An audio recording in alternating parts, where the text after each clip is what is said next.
Bonjour à tous, j'ai un ami qui m'a posé une question ce matin et je voulais partager avec vous cette question. Il me demande comment peux-tu continuer d'aller en Milouim, de servir l'État d'Israël et l'armée de Tsahal lorsque tu vois que nos combattants sont mis en état d'arrestation sous prétexte qu'ils ont torturé des terroristes de la Nourba. À quoi fait-il référence? On sait que depuis hier, il y a plusieurs combattants que depuis le 7 octobre, ils ont tout laissé, leurs femmes, leurs enfants, ils ont risqué leur vie, ils ont quitté leur travail pour aller se battre devant des bêtes humaines à Gaza, pour que nous, on puisse continuer à habiter dans ce pays. Et ils ont arrêté ces combattants sous prétexte qu'ils auraient torturé ces bêtes humaines-là, qui ont tué, brûlé vivants, décapité des enfants, des femmes, violé, des choses atroces le 7 octobre, et ils auraient peut-être torturé, selon eux, chose qui n'a pas été prouvée par personne, d'accord? Et sous prétexte qu'ils auraient torturé, alors on a mis en état d'arrestation ces soldats-là. Il me dit, comment peux-tu continuer de servir cette armée qui fait des choses pareilles? Et la réponse, je veux la donner devant tout le monde parce qu'elle est importante. Lorsque, en tant que juif, je vais à l'armée, j'y vais pas parce qu'il y a marqué dans la loi de l'État d'Israël, c'est important d'aller à l'armée. J'y vais parce qu'il y a marqué dans la Torah que lorsque tes frères combattent, il faut te battre à leur côté. J'y vais parce qu'Akadosh Baruch Hu, il nous dit qu'on a la mitzvah de conquérir la terre d'Israël, qui est la terre de nos ancêtres, et de protéger notre terre d'Israël, qui est sainte. J'y vais pas parce que le chef d'état-major me demande d'y aller, ni parce que le premier ministre me demande d'y aller. J'y vais uniquement parce que c'est une mitzvah d'Hachem. Cette mitzvah, elle sera faite à travers un cadre qui sera plus ou moins bien, je le ferai quand même. À condition, j'ai mes limites aussi, bien évidemment. Si demain on me demande à l'armée de faire des choses qui seront, par exemple, dans un cas extrême, de commencer à tuer mes frères, j'irai pas, même si c'est l'armée. D'accord? Parce qu'avant tout, ce qui fixe, c'est la Torah, c'est pas l'armée. Donc ça, c'est la première chose. Maintenant, qu'est-ce qu'on fait face à cet État qui fait n'importe quoi? Face à ces dirigeants qui mettent en état d'arrestation des soldats, qui sont pas capables de marquer sur la pierre tombale d'un soldat qui tombe Hachem Ikom et Damo sous prétexte que ça va un petit peu énerver les nations du monde. Qu'est-ce qu'on fait face à un État dont le chef d'état-major a complètement échoué le 7 octobre et il continue d'être à la tête de cette armée et qui continue de nous mener vers une défaite alors qu'on aurait pu depuis bien longtemps vaincre nos ennemis? Qu'est-ce qu'on fait? Alors, qu'est-ce qu'on fait n'est pas la même question que lui m'a demandé. Lui m'a demandé comment je peux continuer. Ça, j'ai répondu. On continue parce qu'on y va, parce que c'est la mitzvah d'Hachem. Et évidemment, tout tant que ça reste la mitzvah d'Hachem. Par rapport à la deuxième question, qu'est-ce qu'on fait? Eh ben, il faut manifester. Il faut absolument faire entendre la voix du peuple, parce que le peuple, dans sa grande majorité, aujourd'hui on parle de 80% du peuple juif qui habite en terre d'Israël, est d'accord sur toutes les valeurs nationales du pays. Ils sont d'accord sur le fait qu'il faut récupérer Gaza, ils sont d'accord sur le fait qu'il faut la peine de mort pour ces terroristes, ils sont d'accord sur le fait qu'il faut, il y en a marre de mettre sur le même piédestal un Mechabel de Nourba avec un criminel de notre pays, sous prétexte que c'est un crime, et ça c'est un crime, mais on parle pas d'un crime, on parle d'une guerre contre nos ennemis.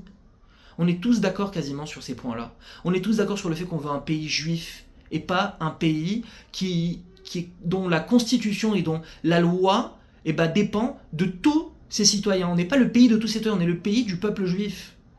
Il faut manifester, il faut faire entendre cette voix. Il faut manifester pas par 10, pas par 100, pas par 1000, par centaines de milliers. Rabotaï, on est aujourd'hui énormément en Israël à penser ça. Que ça soit les juifs traditionnalistes, même pas très traditionnalistes qui sont de droite, que ça soit les juifs ultra-orthodoxes, nos frères les Haredim, que ça soit les sionistes religieux, que ça soit la communauté francophone qui pense comme ça pour la grande majorité, il faut faire entendre notre voix. Il faut sortir dans les rues. Quand eux, la gauche, dans sa minorité, elle veut faire passer un message, elle y arrive. Et elle passe même par des menaces de ne plus se présenter à l'armée, de bloquer toutes les routes de Ayalon, de venir stopper tout le commerce du pays, et on l'a vu de nos propres yeux, à cause d'eux. À cause d'eux, il y a eu un manque comment on appelle ça, un manque d'avions et de pilotes le jour du 7 octobre. Eux, quand ils veulent faire passer un message sous prétexte qu'ils ne veulent plus Benyamin Netanyahou, alors ils ont tous les droits. Et nous, on est là, on est gentils à dire allez, on va continuer d'être gentils, de rester dans notre coin. Khaverim, il faut arrêter d'être gentil. Alors attention, il ne faut pas lever la main et il ne faut pas appeler à la violence. Ça, non. On a déjà assez souffert en galoute pour de la sinatrinam qui a amené à verser du sang juif. On versera aucun sang de nos frères. D'accord? Mais faire entendre notre voix, sortir par centaines de milliers et taper sur la table, il est temps. Ça y est, notre pays, jusqu'où on va aller? Jusqu'à perdre notre pays, jusqu'à perdre notre État. On doit faire entendre notre voix. Et si c'est chacun à son niveau, essayer de prendre une place dans la société israélienne, que ce soit un médecin qui prenne une place d'un grand médecin, si c'est un rabbin qui prend la place d'un grand rabbin, si c'est un avocat qui soit un grand avocat, il faut qu'on prenne les places. Il y en a marre de laisser les places à une élite soi-disant intellectuelle qui se croit au-dessus de tout le monde et qui est assis dans son tribunal suprême à venir juger tout le peuple juif sous prétexte que lui détient la vérité et nous on est des primitifs. Il faut prendre des places clés et commencer à avoir un mot à dire dans ce pays. Dernière chose, il ne faut pas désespérer. Akadosh Baruch Hu, Dieu, c'est lui qui gère toute cette Géoula aussi. Et il nous amène vers quelque chose, il est en train de faire pousser en nous des choses qui n'ont pas poussé depuis des années. Et à travers cela, il faut aussi qu'on explique.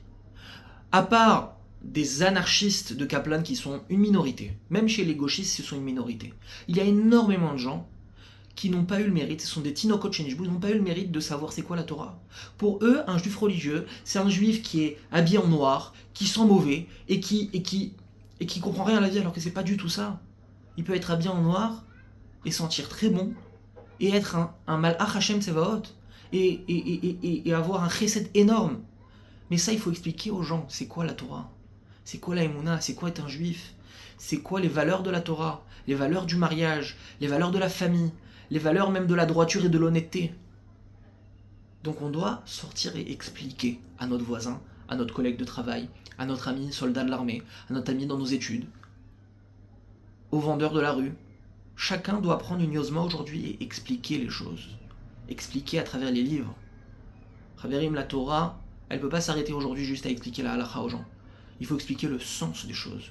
Il faut expliquer la Torah du Maharal, du Rav Kook, de tous les rabbanim durant toutes les dorotes qui ont expliqué le sens de la Torah et des mitzvot. Les gens aujourd'hui ne peuvent plus se contenter d'une émouna si simple qu'on pouvait avoir il y a 100 ans. Ils ont besoin d'une émouna profonde pour quelque part s'identifier au message de leurs propres valeurs. Parce que malgré tout, tous ces gens, ils veulent rester en Israël. Ils veulent continuer d'être appelés l'État d'Israël. Ça veut dire qu'ils ont encore quelque chose qui les rattache au fait d'être juifs.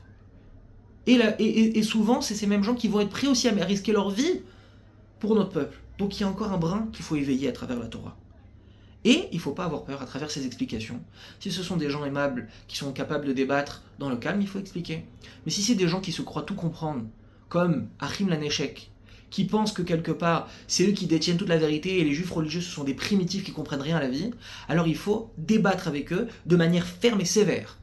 Par exemple, d'accord, quand aujourd'hui ils viennent nous dire oui, vous êtes venu hier à Sdeteman et vous êtes dans l'anarchie et vous venez rentrer dans des bars, il faut dire excusez-moi, vous faites quoi depuis plus d'un an à menacer le pays, à ne plus vous présenter en Milouim?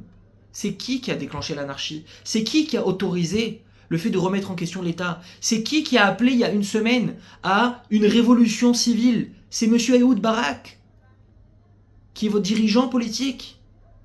Donc ne venez pas nous donner des leçons de mamlartiout, soi-disant de nationalisme, quand vous avez détruit le pays avant le 7 octobre. Il ne faut pas avoir honte de dire ces choses-là.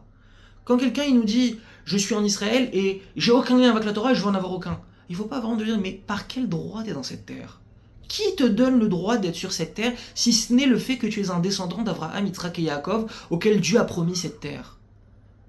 Parce que si pour toi tu es là et tu n'as aucun lien avec cette Torah, alors tu n'as en aucun cas plus le droit d'être ici qu'un autre être humain sur terre. Et donc, j'ai envie de te dire, si on t'écoute alors, dégage de ce pays, tu n'as aucune place et aucun droit d'être ici. D'accord? Pourquoi t'es juif, Birlal? Qui dit que t'es juif? Ah, il va te dire, c'est ma mère qui est juive. Mais si pour toi définir des juifs, ça vient par la mère, alors tu reconnais la loi, la législation de la Torah.